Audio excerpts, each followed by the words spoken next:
When we think of a hero, of a great person, we think of those who fought endless battles. But what if those battles were not fought on a solid ground? Think of it in our everyday life. Ignorance, prejudice, hatred, those are battles too, maybe the toughest we have yet to overcome. I want to share with you a woman who is fighting the same battle, Mary Fisher, a Republican, speaking out on the battlefield of the Republican National Convention in Houston, Texas in 1992. Mary Fisher, a woman avid for allies battling against AIDS, in a Fisher's speech, A Whisper of AIDS, Mary, a mother who is HIV positive, speaks out about how awareness is the key to finding a cure. Fisher was born on April 6, 1948 in Louisville, Kentucky, the daughter of Marjorie Faith and George Al Fearling. Her parents were both Russian descent. Her parents divorced when she was only 4. In the following year, her mother married a multimillionaire named Mac Fisher, who adopted Mary, and she changed her name to his last name. She was raised in Michigan and attended college at the University of Michigan for a year before taking a voluntary position at ABC Television in Detroit, Michigan, which she left when afforded an opportunity to join the staff of J.R. Ford, who then became the President of the United States. She was the first female adviceman. In 1977, Fisher entered her first marriage, which soon dissolved in 1984. She sought treatment at the Betty Ford Center for Alcoholism. While there, she realized she was artistically inclined. After rehabilitation, she resettled to New York City in New York, and in 1987 she married a fellow artist, Brian Campbell. The couple relocated to Florida and expanded their family. Fisher gave birth to her son Max in several miscarriages, adopted a second son named Zachary with her husband. In 1990, Campbell requested a divorce, and in 1991 informed Fisher that he was HIV positive. Fisher soon learned that she had contracted the virus from him. Although their children tested negative, Fisher expanded her AIDS activism from public speaking into writing, arts, and international advocacy.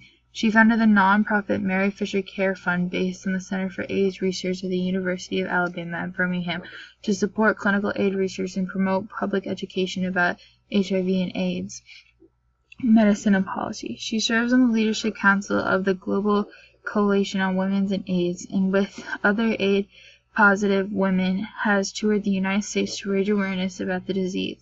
In 1999, Fisher made the news when she, like some other HIV-positive people, decided to stop taking their anti-HIV medicine, which she felt was hurting her quality of life. But she and her doctors continued to try new drug combinations, and by the year 2001, she was able to suppress the virus without unmanageable side effects, finding medication that could prolong life health, marking a turning point. Fisher said in a 2007 More magazine interview, "For years I was waiting to die, and then it was a turning point, and everything was trying to figure out how to live." Mary Fisher, the HIV-positive daughter of a wealthy and powerful Republican fundraiser, Max Fisher, stood in front of the crowd to tell her audience, "If you believe you are safe, you are in danger." She expressed this message in an infamous speech cleverly titled A Whisper of AIDS. Then she inquiringly delivered during the 1992 Republican National Convention address on August 19th in Houston, Texas. Fisher spoke in a way that established her presence and commanded the respect and undivided attention of her audience. In this discourse, she addresses that the only way to cure AIDS is to find and not hide it and actually research it. She also discusses how AIDS doesn't care whether you're black, white, male, female, gay, straight, young, or old. She quietly reimbursed those in her party who believed that AIDS was a God's punishment for immoral behavior. People with HIV have not entered some ally state of being. They are humans. They are not earned cruelty, and they do not deserve this kind of meanness. The speaker of this speech is Mary Fisher, which she gave on August 19, 1992, at a Republican National Convention in Houston, Texas. Her audience was the American people, all watching her in the stands, watching from television, and anyone willing to listen. She attempted to lift the shirt of silence which has been draped over the issue of HIV and AIDS. Many of the Republican Party and Democratic Party claimed that they were willing to fight for AIDS, but everyone was just skirting around the bush because no one really cared about the gay or black rights and stuff like that, so that's what they did. The subject was the HIV and AIDS, and it's not just like a gay disease. Her tone throughout the speech was informative, earnest, and brave. Throughout the whole speech, she demanded their attention, and she didn't let them walk away or want to walk away.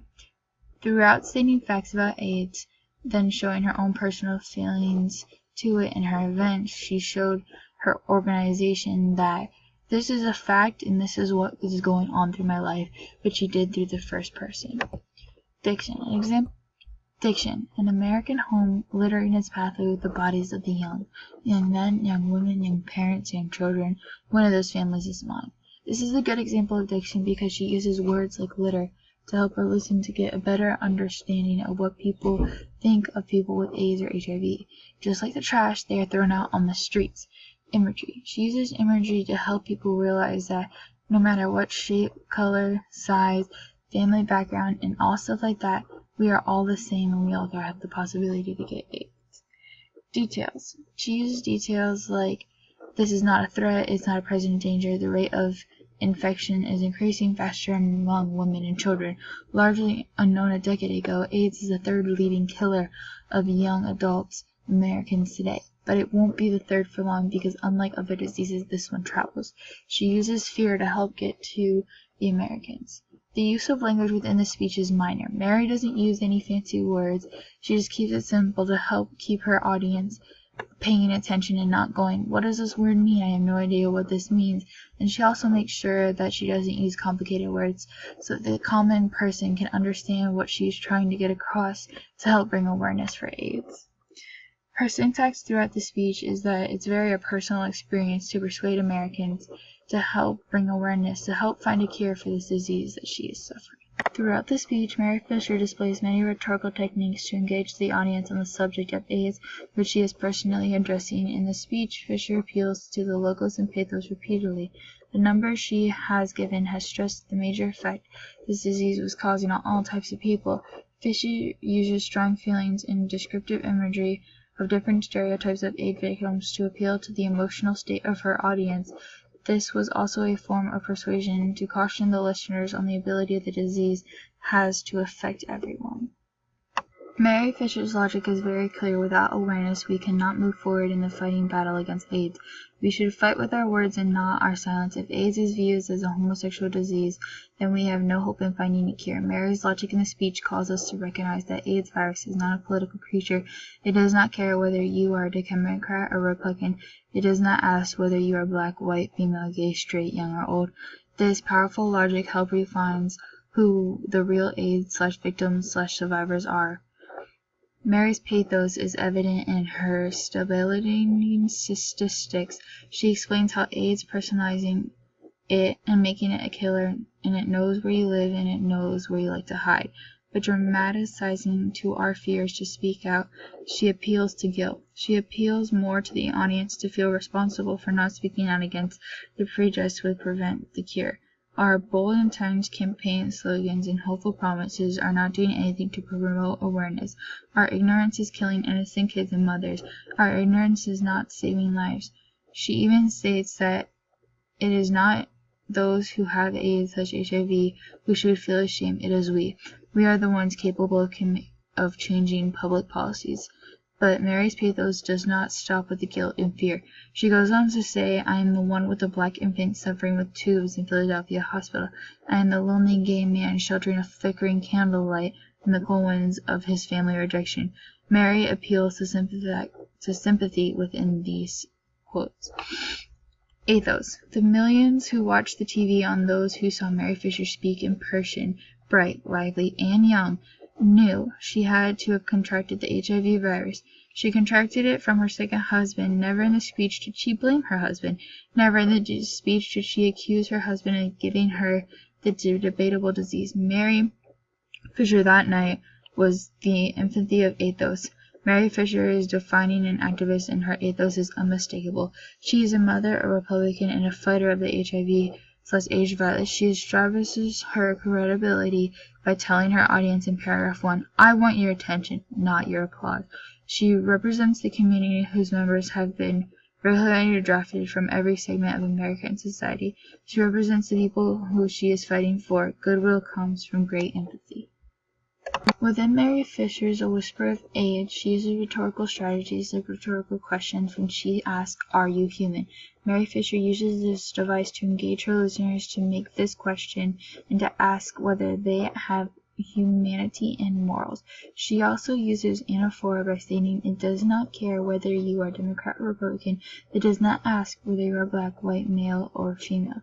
She does this to tell readers and to make them understand that this AIDS disease is not going anywhere and it doesn't care who you are, it is coming for you. Antithesis. We cannot love just and ignore prejudice. Love our children and fear them. She says this quotation to contrast the negative and positives within people, and if they choose to address these issues and react.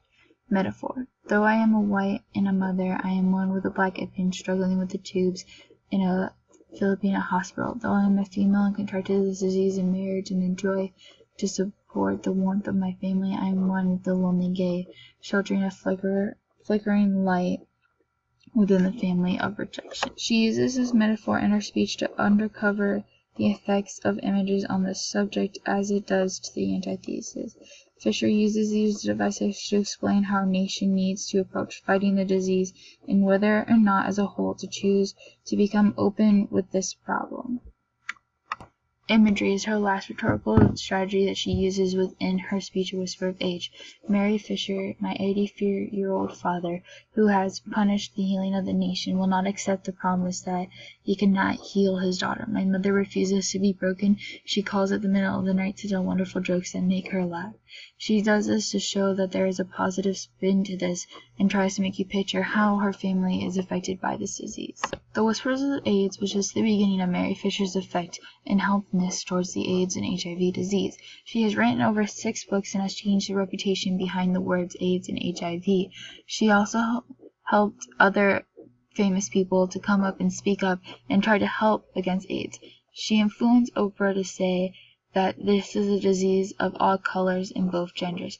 But in the time of 1992, Fisher shocked people as a wealthy upper-class white mother from a wealthy family was HIV positive. She uses herself to exemplify to the people that even if they are taught that they are untouchable, that they can never be tested for HIV and be 100% negative.